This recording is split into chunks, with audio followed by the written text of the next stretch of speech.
இன்று நாம் பார்க்க இருப்பது எழுத்தாளர் ஜெயகாந்தன் அவர்கள் எழுதிய அக்னி பிரவேசம் என்ற நாவலை பற்றிதான்.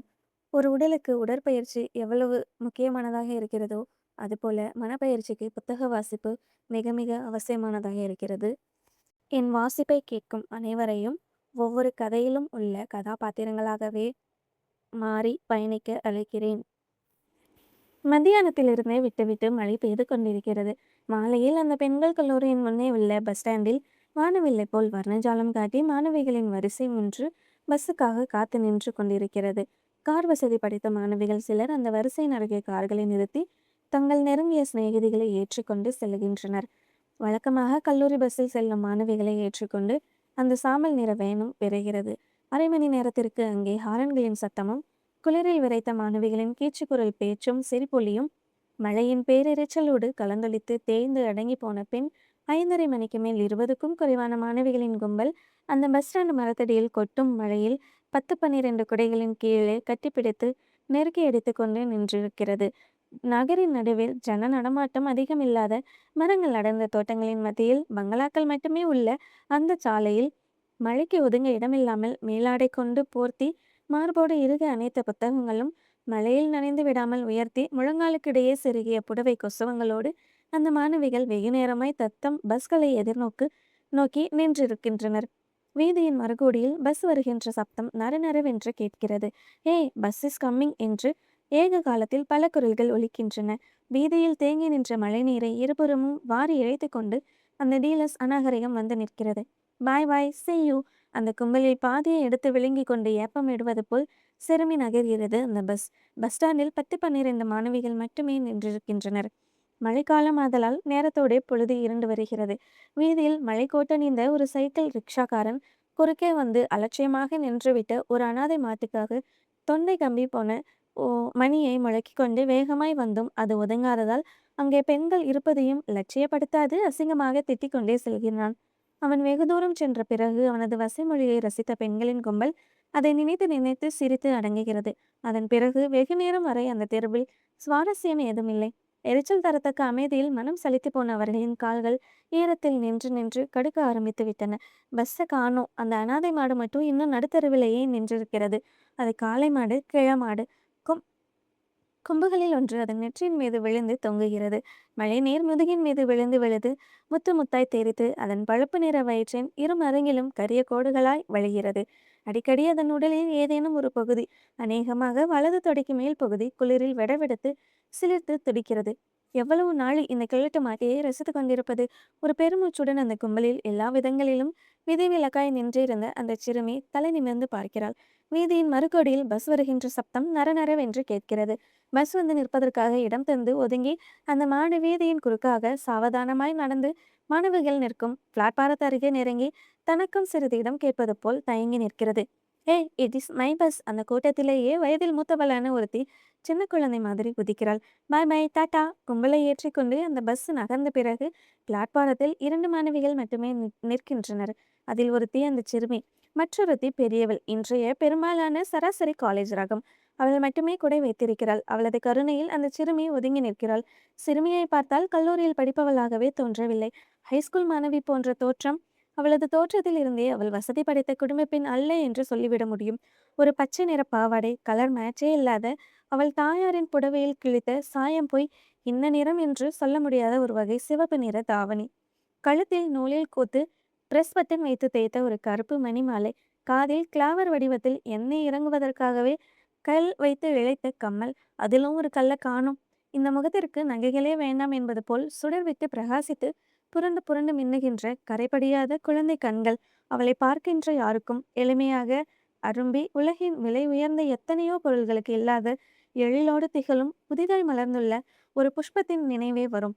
அதுவும் இப்போது மழையில் நனைந்து ஈரத்தில் நின்று நின்று தந்த கடைசல் போன்ற கால்களும் பாதங்களும் சிலிர்த்து நீளம் பாரித்து போய் பழந்துணி தாவணியும் ரவிக்கையும் உடம்போடு ஒட்டி கொண்டு சின்ன உருவமாய் குளிரில் குறுகி ஒரு அம்மன் சிலை மாதிரி அவள் நிற்கையில் அப்படியே கையிலே தூக்கி கொண்டு போய்விடலாம் போல கூட தோன்றும். பஸ் வரலையே, மணி என்ன என்று கொடைப்பிடித்து கொண்டிருப்பவளை அண்ணாந்து பார்த்து கேட்கிறாள் சிறுமி. 6 ஆக போறதுடி என்று கை கடிகாரத்தை பார்த்து சலிப்புடன் கூறிய பின், அதோ ஒரு பஸ் வருது, அது என் பஸ்ஸாக இருந்தால் நான் போயிடுவேன் என்று குடையை மடக்கிக் கொள்கிறாள் பெரியவள். ஓஎஸ், மழையும் நின்னிருக்கு, எனக்கும் பஸ் வந்துடும். 5:45க்கு டெர்மினஸ்ல இருந்து ஒரு பஸ் புறப்படும். வரது என் பஸ் தானா, நானும் போயிடுவேன் என்று ஒப்பந்தம் செய்து கொள்வது போல் அவள் பேசுகையில் குரலே ஒரு இனிமையாகவும் அந்த மொழியே ஒரு மழலையாகவும் அவளே ஒரு குழந்தையாகவும் பெரியவளுக்கு தோன்ற சிறுமியின் கன்னத்தை பிடித்து கிள்ளி, சமத்தா, ஜாக்கிரதையா வீட்டுக்கு போ என்று தன் விரல்களுக்கு முத்தம் கொடுத்து கொள்கிறாள். பஸ் வருகிறது. ஒன்றன் பின் ஒன்றாக 2 பஸ்கள் வருகின்றன. முதலில் வந்த பஸ்ஸில் பெரியவள் ஏறிக்கொள்கிறாள். பை பை, தேங்க்யூ, என் பஸ்ஸும் வந்துடுது என்று கூறியவாறு பெரியவளை வழி அனுப்பிய சிறுமி பின்னால் வந்த பஸ்ஸின் நம்பரை பார்த்து ஏமாற்றம் அடைகிறாள். அவள் முக மாற்றத்தைக் கண்டே இவள் நிற்பது இந்த பஸ்ஸுக்காக அல்ல என்று புரிந்து கொண்ட டிரைவர் பஸ் ஸ்டாண்டில் வேறு ஆட்களும் இல்லாததால் பஸ்ஸை நிறுத்தாமலே ஓட்டிச் செல்கிறான். அந்த பெரிய சாலையின் ஆளரவமற்ற சூழ்நிலையில் அவள் மட்டும் தன்னந்தனியே நின்றிருக்கிறாள். அவளுக்கு துணையாக அந்த கிழமாடும் நிற்கிறது. தூரத்தில் எதிரே காலேஜ் காம்பவுண்டுக்குள் எப்பொழுதேனும் யாரோ ஒருவர் நடமாடுவது தெரிகிறது. திடீரென ஒரு திரை விழுந்து கவிகிற மாதிரி இருள் வந்து படுகிறது. அதைத் தொடர்ந்து சீறி அடித்த ஒரு காற்றால் அந்த சாலையில் கவிந்திருந்த மரக்கிளைகளிலிருந்து படபடவென நீர்த்துளிகள் விழுகின்றன. அவள் மரத்தோடு ஒட்டி நின்று கொள்கிறாள். சிறிதே நின்றிருந்த மழை திடீரென கடுமையாக பொழிய ஆரம்பிக்கிறது. குறுக்கே உள்ள சாலையை கடந்து மீண்டும் கல்லூரிக்குள்ளேயே ஓடிவிட அவள் சாலையின் 2 பக்கமும் பார்க்கும்போது அந்த பெரிய கார் அவள் வழியின் குறுக்கே வேகமாய் வந்து அவள் மேல் உரசுவது போல் சடக்கென நின்ற வேகத்தில் முன்னும் பின்னும் அழகாய் அசைகின்றது. அவள் அந்த அழகிய காரை பின்னாலிருந்து முன்னே உள்ள டிரைவர் சீட் வரை விழிகளை ஓட்டி ஒரு ஆச்சரியம் போல பார்க்கிறாள். அந்த காரை ஓட்டி வந்த இளைஞன் வசீகரமிக்க புன்னகையோடு தனக்கு இடதுபுறம் சரிந்து படுத்து பின் சீட்டின் கதவை திறக்கிறான். Please get in, I can drop you at your place என்று கூறியவாறு தனது பெரிய விழிகளால் அவள் அந்த காரை பார்ப்பதே போன்ற ஆச்சரியத்தோடு அவன் அவளை பார்க்கிறான். அவனது முகத்தை பார்த்த அவளுக்கு காதோரமும் மூக்குநுனியும் சிவந்து போகிறது. நோ தேங்க்ஸ், கொஞ்ச நேரம் கழிச்சு மழை விட்டதும் பஸ்லேயே போயிடுவேன். Oh, it is all right, get in என்று அவசரப்படுத்துகிறான். கொட்டும் மழையில் தயங்கி நிற்கும் அவளை கையை பற்றி இழுக்காத குறை. அவள் ஒருமுறை தன் பின்னால் திரும்பி பார்க்கிறாள். மலைக்கு புகலிடமாய் இருந்த அந்த மரத்தை ஒட்டிய வளைவை இப்போது அந்த கிளமாடு ஆக்கிரமித்துக் கொண்டிருக்கிறது. அவளுக்கு முன்னே அந்த காரின் கதவு இன்னும் திறந்தே இருக்கிறது.